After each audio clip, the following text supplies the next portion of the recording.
来看新北市的新庄传出着枪声，昨深夜有民众当场听到枪声，随后就看到着枪的一个查甫人倒伫咧涂骹喊救人。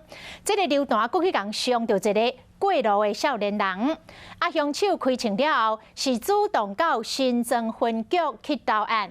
原来两个人有债务的纠纷。 为什么要开枪？你知不知道你波及到一个未成年少年？昨暝深夜，新北市的新庄所发生枪击案。事发现场，警方已经扭起封锁线，嘛有监视人员正认真的搜证。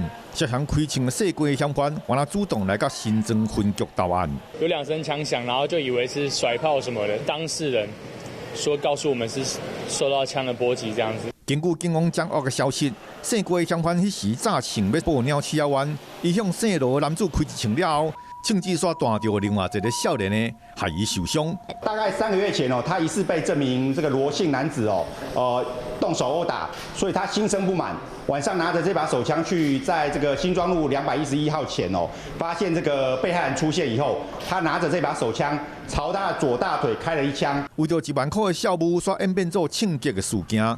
警方除了要追查枪击的来源以外，嘛将嫌犯按照台人未遂移送侦办。